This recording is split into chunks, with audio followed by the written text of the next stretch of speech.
A new United Nations report claims that the recent and rapid rise of developing nations is radically reshaping our world today. And we're definitely going through an extremely historic period right now. Compared to the revolution that occurred in the 1700s, it is certainly without doubt comparable what's happening in the world.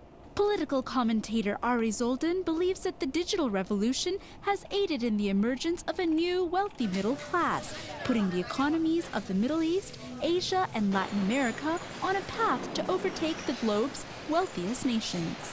You have small businesses today in Africa and the Middle East. They're in front of a computer, they can start web businesses, they can get involved, they get access to agricultural information, they can get access to data, and that really enables them to be able to tie in very closely and watch the trends, what's happening in the West. The UN report shows that more than 40 developing nations have transitioned themselves into dynamic emerging economies with growing geopolitical influence in recent decades at a much more accelerated pace than predicted, according to Robert Levin, CEO of Emerging Star Capital. And that's a mega trend which is transforming the world, and it's breathtaking. Since 1990, we've seen tremendous economic and social progress. Which is unprecedented in terms of speed, depth, and breadth. So that means a bigger power base politically, economically, and even militarily in the developing world. The report also predicts that by 2025, 1 billion households will be earning more than $20,000 a year, and that 3/5 of those will be in more than 30 developing nations in the Middle East, Africa, and Asia. I think it's important that actually the world sees that things are becoming a lot smaller. And because of technology and because of the innovation being instilled right now or proliferating, it's creating a much, much smaller marketplace.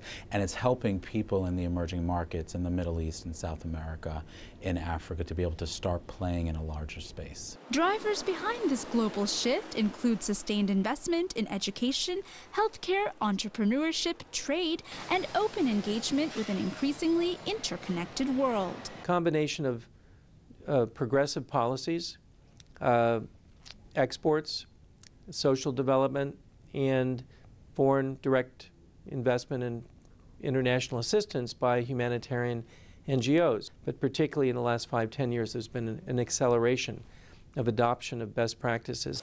But the developing world faces similar long-term challenges as the leading industrialized nations, from aging populations to environmental pressures and social inequalities. Lack of action against climate change could even halt progress in the world's poorest countries, pushing up 3 billion people into extreme poverty by 2050, unless environmental disasters are prevented. Now, with more than 80% of the global middle class expected to come from this region in the next 2 decades, analysts we spoke to hope that reports like this one from the UN can help bring representation and influence for the developing world on the international stage. For example, in global governing systems like the United Nations.